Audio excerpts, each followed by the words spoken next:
right, let's see how this thing is packaged. It's packaged pretty nice so far.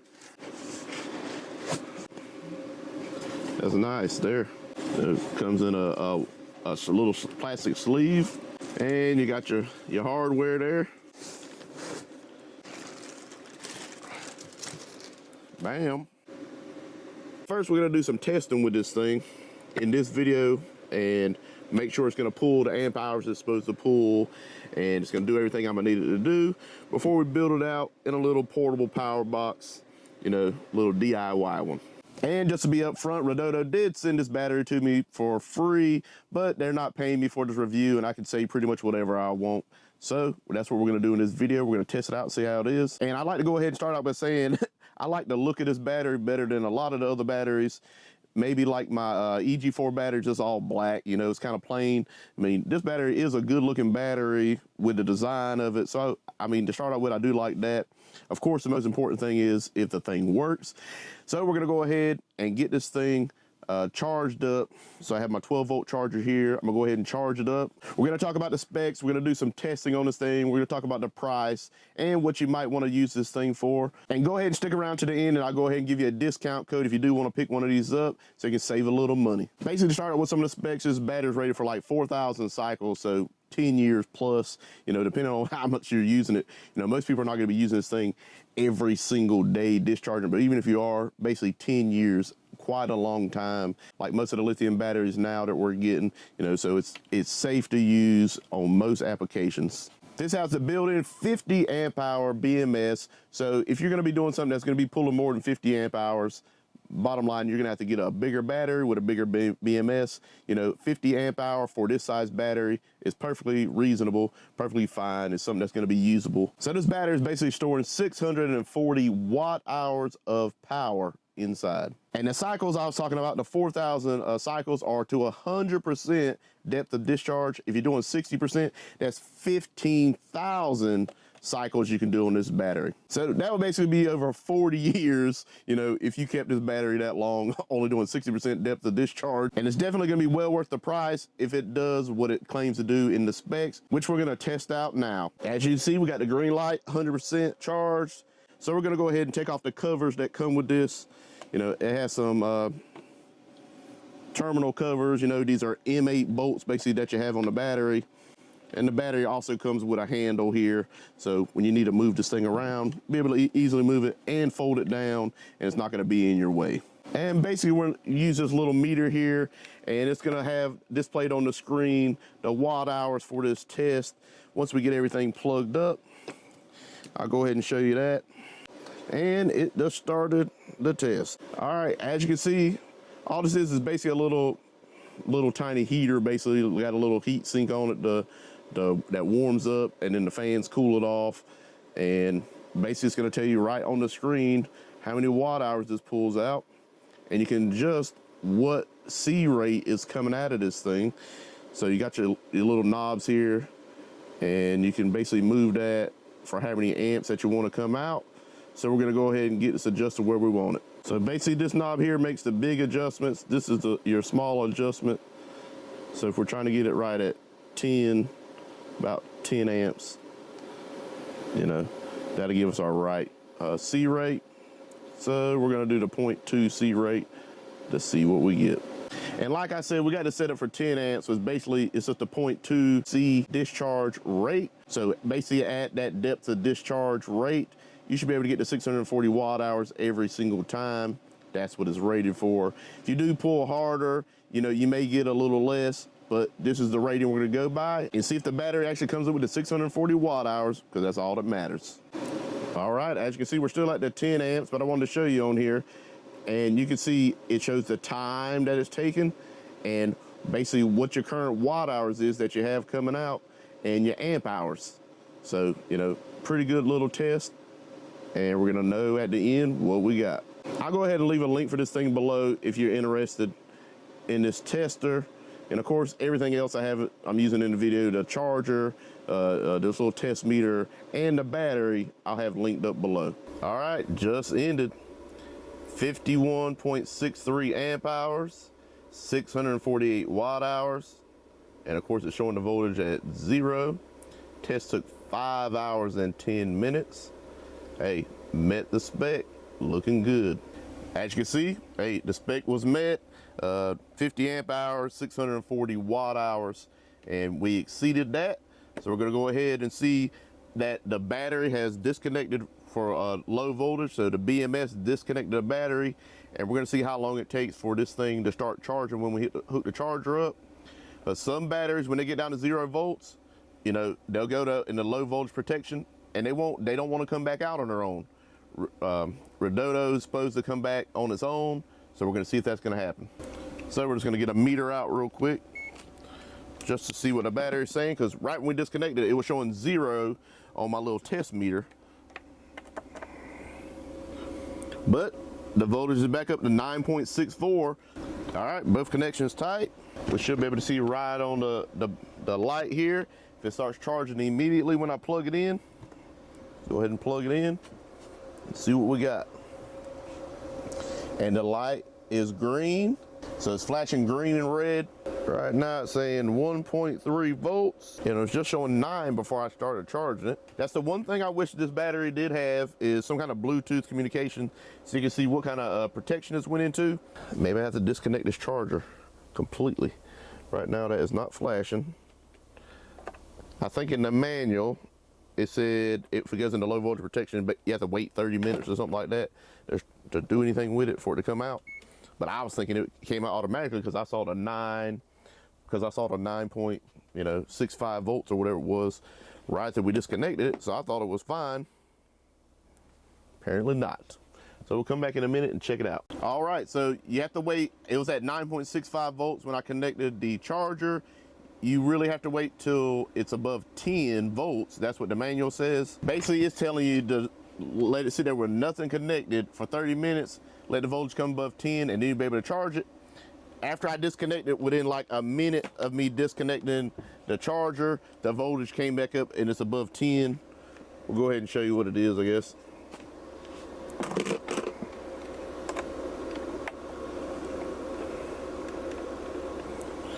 It is 10.09 now. I don't know if you'll be able to see that. 10.08. So instead of waiting 30 minutes, hey, this is a test. So we're gonna see if we can just go ahead and connect it. If connecting this charger is just gonna bring the voltage down below 10, and then when we plug it up, it won't be able to charge. But we're just gonna try it out, because when you discharge one of these batteries completely, you won't be able to charge the thing back right away, either by solar or whatever the case may be. So I want the thing to be able to charge back quickly. With the charger connected back and it's not plugged into the wall outlet, let's see what the voltage is, if it brought the voltage below 10 and it's not going to charge again.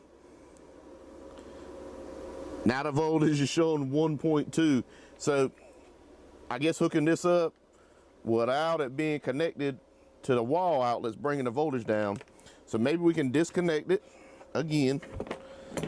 I can plug it up to the wall and then get it to start charging, you know, as soon as I put it on there. And this is just some testing. We're gonna disconnect this one side just to see if the voltage comes back up. So without that being connected to both sides, maybe it'll come back up on its own. And now the voltage is back up to 10.1. So maybe what I need to do as soon as I get this thing touching this is to go ahead and plug it up so it'll start charging, so the voltage never drops below that 10. Or I can plug it up first. We can try that. For some reason I still think that's the safest thing to do. So we'll leave it disconnected. What I'll do is put this down. As soon as I put this on the terminal, I'll go ahead and plug it up, and maybe the voltage won't drop so fast, you know, and I won't be able to do anything. It won't work. So let's go ahead and put it on there. Let's see. I'm just holding it. Looks like the voltage dropped again. So I guess this is really not the BMS, this is just how they have the settings. So if we wait for 30 minutes, the voltage is naturally gonna come back up a little bit on the cells inside the battery, and then it'll be up high enough to be able to connect the charger and charge the thing back. So we are gonna wait the 30 minutes and see if that actually works. All right, had the little timer for when I disconnected it. It was about 35 minutes.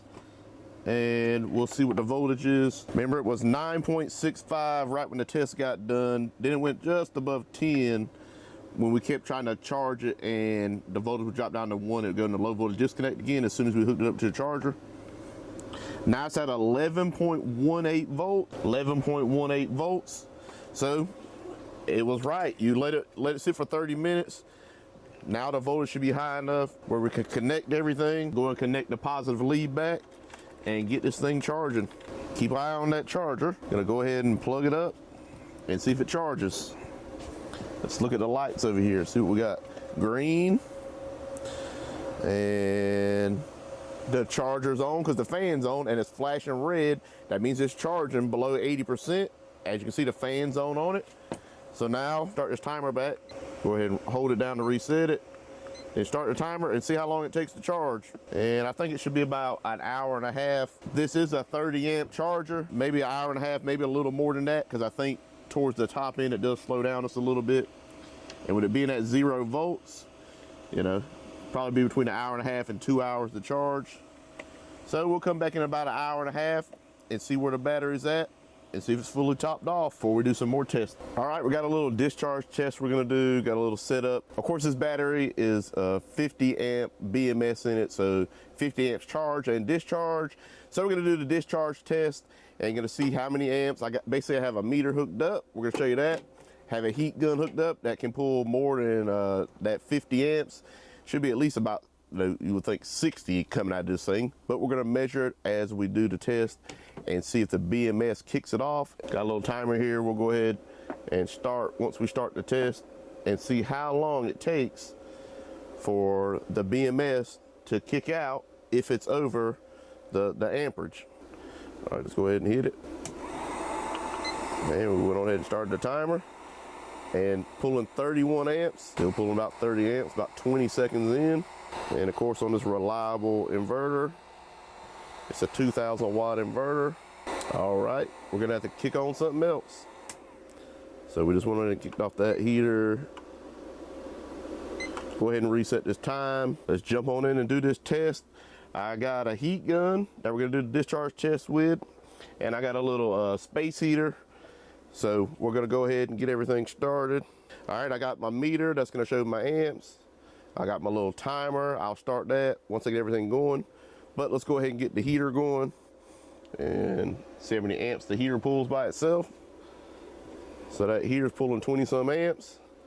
And let's go ahead and turn on the heat gun and then the timer. All right, got the timer ready.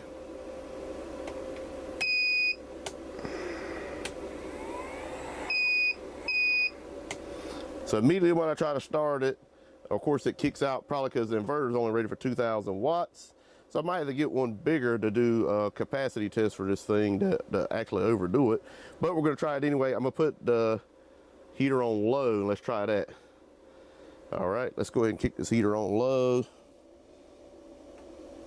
All right, so on low it's pulling 15 amps. And then let's see if we can turn this on. All right. Now let's start the timer. All right, we got the timer going. And it's still only pulling 36 amps. But let's try this. Let's put the heat gun at a different speed where that's a little lower. And now let's try to keep the heater all the way up to high to see what happens. And it kicks out because of the inverter. So we know to do 30 amps. So I'm definitely gonna have to get a bigger inverter for this test. So bottom line is the BMS on the battery is not kicking out at 30 some amps. And that is definitely pretty good. And you know, if you can run basically a 2000 watt inverter, you're never gonna have a 2000 watt inverter on a battery this size. So basically I was pulling 30 some amps. When you try to kick it up higher to where it would be basically over 50 amps of the DC coming into the inverter. So this thing can take a pretty good little load coming out. It's got a 50 amp BMS, so this will be able to allow 50 amps continuous and 100 amp surge for like 5 seconds. So it'll probably really go between 50 and 60 amps.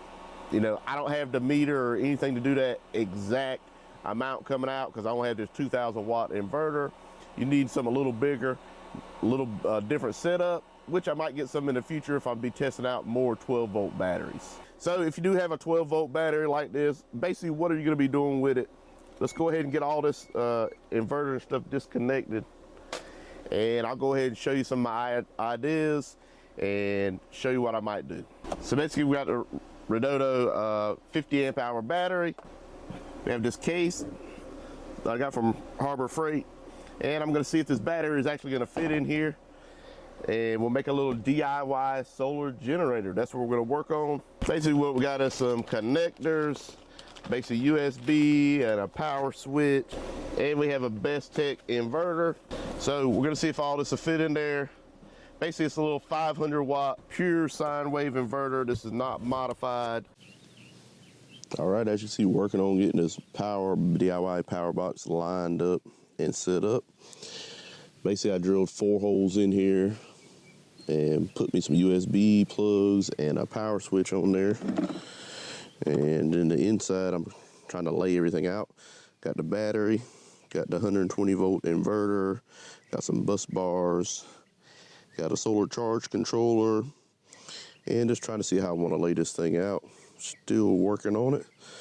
And we're going to put a 120 plug, basically put this waterproof plug, you know, basically going through the box over here on top of that.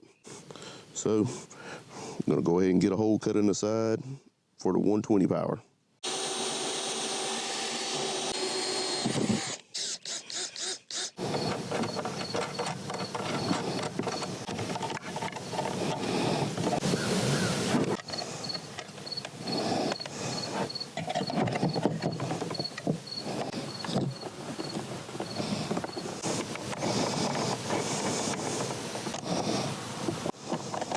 All right, that's what I got so far. Probably gonna have to wait on the solar charger to get some more cables and stuff. Basically, got the 120 plug. Got some DC charging plugs, USB-C and USB-A, 12 volt charger. Got an on-off button. As you can see, it's firing up. When it's lit, it's on. Make sure this inverter turns on. And you can hear it, the fan coming on. So let's go ahead and test some of this stuff out. Just got everything sitting here right now. Make sure it closes, which it should. It does close fine. Definitely gonna need some more modifications on this thing. Put like a port for a fan in here. But for right now, just doing some testing to make sure the plugs actually work. And then I can always put the solar charger in and the fan later. All right, we're gonna go and turn the USB on. Bam, 13.2 volts. Got a USB-C plug for my phone. Gonna make sure this thing works.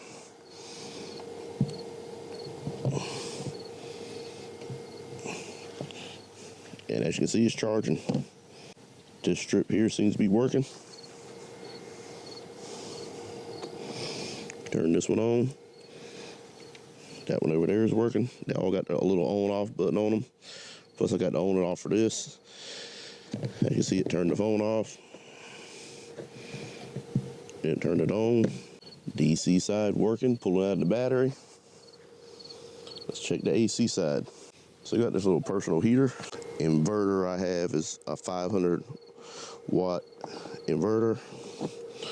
So let's see if this little extension plug works. Still got my phone charging. And the little light's on the heater. You might not be able to hear it or see it, but it is on and working. See it off, on. It is actually kicking out the heat. So, little DIY power box is working so far. Not completely finished with it, but everything is working. And this is what it looks like in here. Of course, I got to clean up where I was just cutting. And I got to get everything mounted. I got some little strips to mount this with. I got some of these. I can put zip ties around this to hold it down. Got a bunch of these Velcro strips. I can probably Velcro most of them, it won't move. Just have to get something to secure the battery to make sure it doesn't move. And as you can probably hear, the inverter, the fan is on and kicking. So I guess the inverter, you just have to leave it off most of the time if you're not using it. And then your 12 volt side, you know, you can turn it on or off here from the outside of the box. I might be able to find out how to remotely turn this unit on and off, but I don't think it's that important. I can just pop it open and kick it on. But basically there's the specs for the inverter. 500 watt.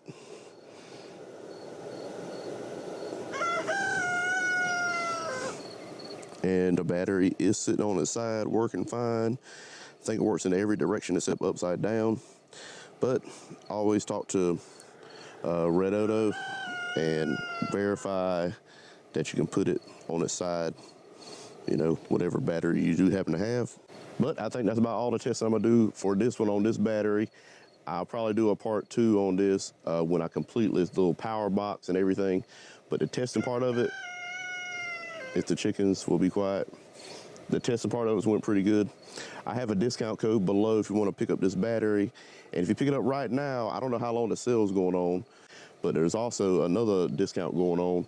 And I think right now the battery might be $139 and it's normally $199. So if you want to get one of these, you better jump on it, because they're definitely doing a good deal on them right now. $139, that's a deal. And remember, if you like this kind of video, go ahead and hit that subscribe button, hit a like button, and thanks for watching.